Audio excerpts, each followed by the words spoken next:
Ang kwento ay nagsimula sa batang nagngangalan na si Eli na nangangarap na maging isang guro sa hinaharap.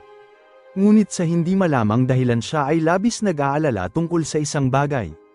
Nakatayo ito sa rooftop ng paaralan at nagsimulang sumigaw ng malakas upang maibsan ang kanyang pagkabalisa at tinatawag ang kanyang sarili na isang talunan. Sinabi nito na hindi niya alam kung gaano kahirap ang kailangan para makapasok sa malaking paaralan sa Hong Kong. At pagkatapos nito ang kwento ay tumalon mula sa isang dekada kung saan pinakita ang isang guro na si Mr. Chang na gumising sa umaga. Tinapos nito ang kanyang trabaho ng maaga at sumakay ng bus patungo sa paaralan at matapos ng nakakapagod na araw nang magpasya ito na magpahinga. Nakatanggap ito ng mensahe sa kanyang asawa na si Sherry at pinipilit siyang pirmahan ang mga papeles ng diborsyo sa lalong madaling panahon. Lumikha ito ng isang bagyo sa kanyang buhay at sa kaparehong gabi habang naglilinis ang tagalinis ng paaralan ay nakita nito ang isang liham galing sa isang bata at natakot itong malaman na isa itong liham ng pagpapatiwakal. At walang pag-aalinlangan binigay nito ang liham sa mga awtoridad ng paaralan. At sa sumunod na umaga gumawa ang punong guro ng pagpupulong upang talakayin ang seryosong bagay na ito at ang lahat ay nag-aalala ngunit nagpasya ang punong guro na huwag itong pansinin. Ayaw nitong magambala ang iba pang estudyante sa liham dahil maaari nitong maapektuhan ang kanilang paparating na university exam. Gayunpaman si Mr. Chang ay determinado na makarating sa ugat ng problema at naiintindihan nito ang sitwasyon at naisip kung ano ba ang pinagdadaanan ng bata.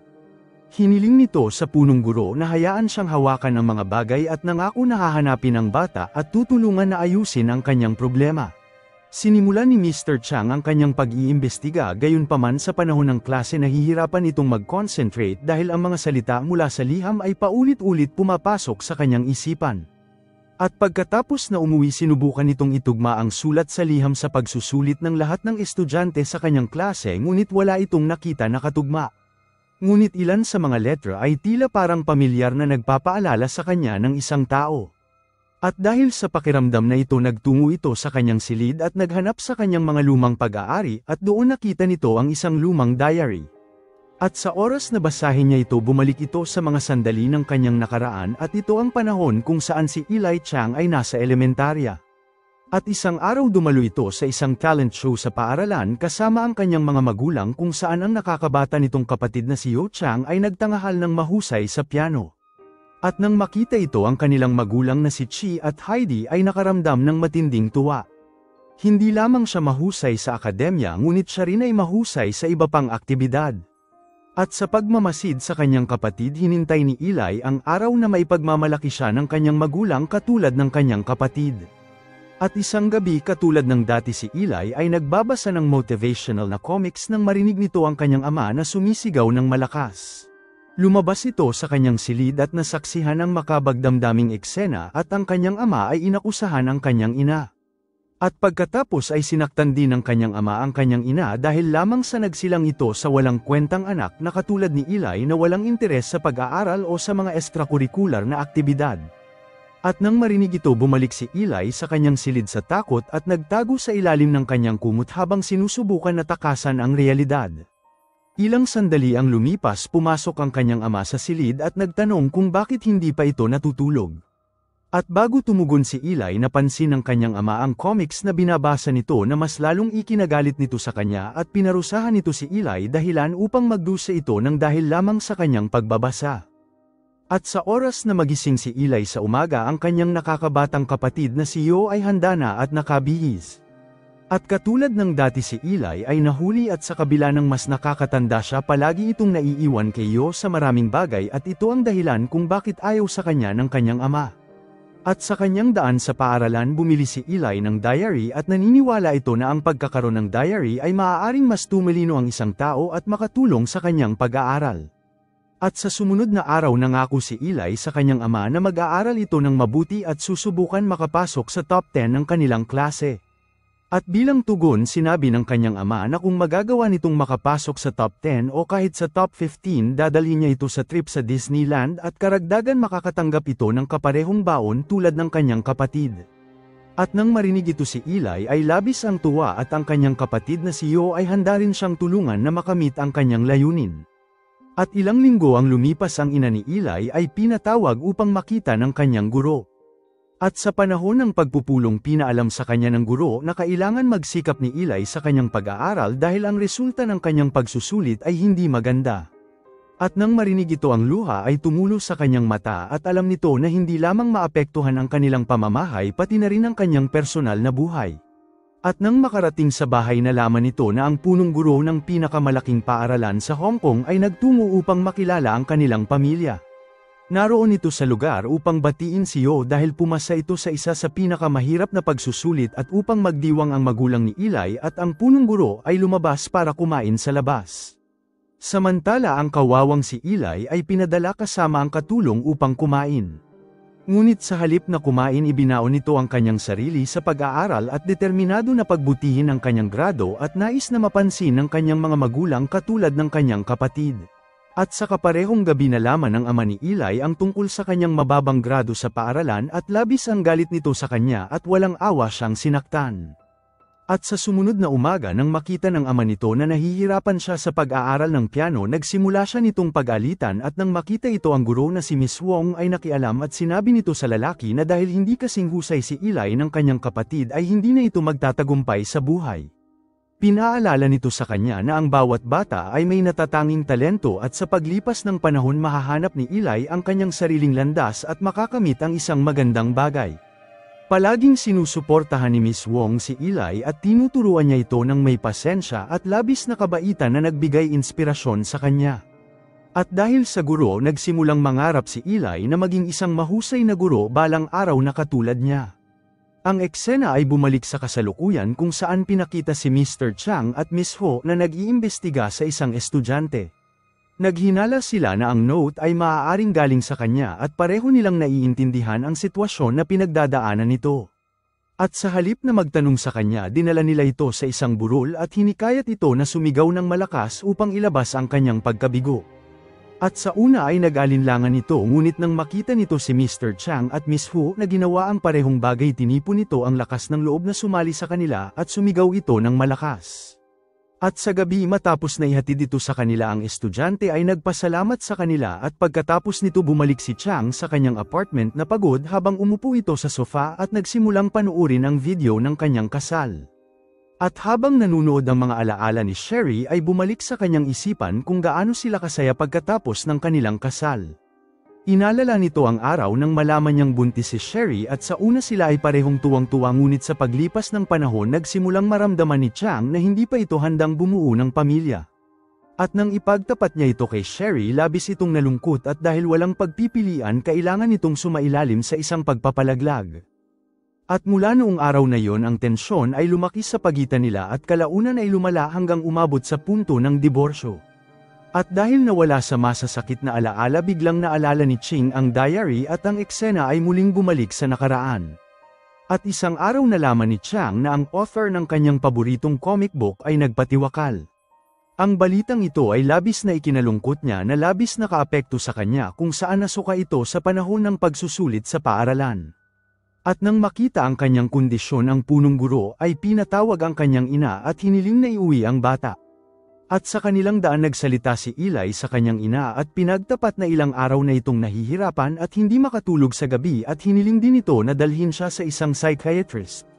Gayunpaman ibinasura ng kanyang ina ang pag-aalala nito at sinabi na wala itong basehan at sinabi din ito sa kanya na huwag mag-isip sa mga hindi kinakailangang bagay. At sa tuwing gabi si Eli ay nahihirapan na matulog at kalaunan kinuha nito ang kanyang paboritong comics at nagsimulang basahin ulit ito at umaasang maunawaan kung bakit ang author ay gumawa ng ganoong bagay at kung dahil ba sa hindi nito nakamit ang kanyang gusto sa buhay. At sa sumunod na araw nang bumalik si Chang mula sa paaralan nalaman nito na ang lahat ng kanyang laruan ay itinapon ngunit ang mga bagay ay mas lumala nang tanggalin ng kanyang ama ang kanyang nag-iisang kasama kung saan ang guro niya sa piano na si Miss Wang ay pinalitan nito ng bagong striktong guro. Ang bagong guro ay katulad ng kanyang ama na malupit at hindi nagpapatawad. At bilang resulta ang batang si Eli ay masyadong natakot na ilagay ang kanyang daliri sa kanyang piano at natatakot na baka magkamali ito. At dahil dito ang kwento ay bumalik sa kasalukuyan at habang binabasa ang diary si Mr. Chang ay nakatanggap ng balita na ang kanyang ama ay itinakbo sa ospital. At walang pag-aalinlangan iniwan nito ang lahat at nagmadaling makita siya. Gayunpaman sa ilang kadahilanan hindi ito nagtagal sa lugar at hindi rin nagsalita sumakay ito ng bus para bumalik sa kanyang bahay. At habang nakaupo sa bus tinignan nito ang kanyang telepono at nakatagpo ang isang piraso ng balita kung saan nagpaalala sa kanyang pagkabata. At isang gabi noong bata siya hiniling nito sa kanyang kapatid na tulungan siya nito sa kanyang pag-aaral at bilang kapalit nangako ito na dadalhin niya ito sa kanyang lihim na lugar para maglaro. At dahil nasabik sa ideya masayang pumayag si Yo at matapos ng kanilang pag-aaral ang unang ginawa nila binisita ang tindahan ng laruan at ginamit ni Yo ang kanyang baon para bumili ng laruan at dinala siya ni Eli sa rooftop ng isang gusali.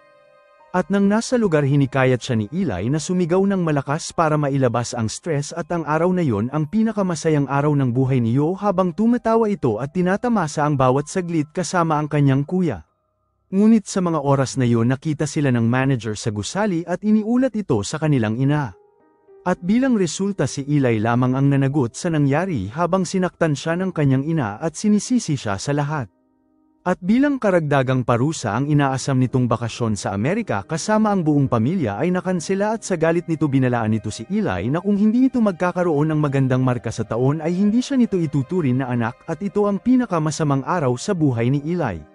Pumunta si Eli sa silid ng kanyang ama at inabot nito ang isang walis at hiniling sa kanya na saktan siya.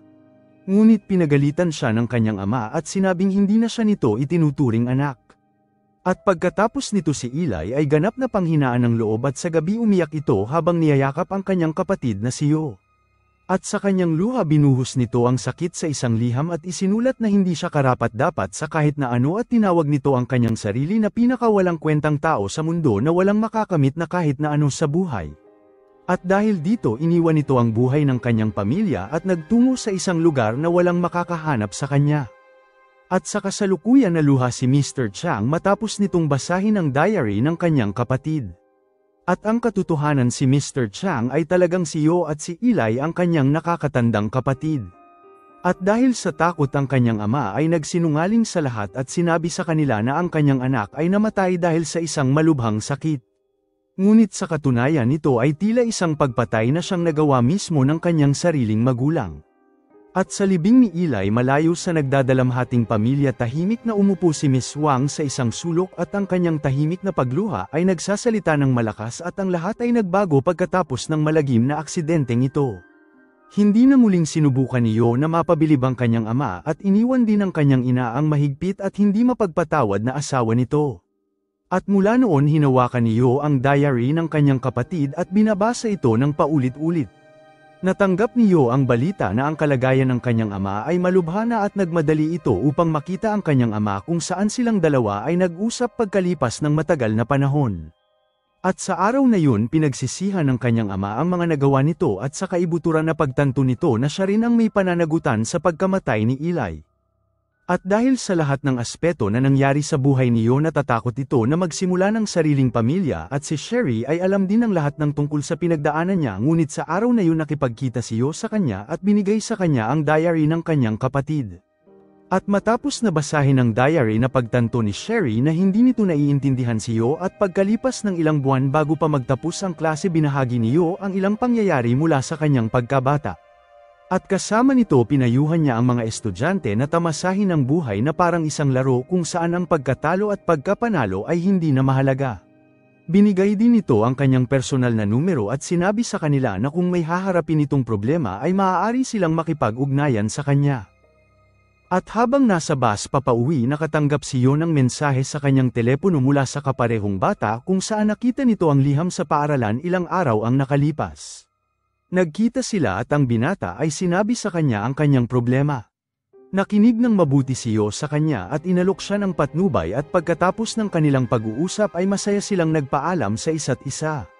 At ilang sandali ang lumipas makikitang hawak ni Yo ang isang bouquet sa kanyang kamay at naglalakad patungo sa rooftop ng kaparehong gusali kung saan sila nagpunta ng kanyang kapatid at nakaramdam ng kasiyahan dahil naging guro siya na katulad ng pinapangarap ng kanyang kapatid. Salamat sa panunood. Kung nagustuhan mo ito huwag kakalimutan mag-like at subscribe para sa mga susunod pa nating movie recap.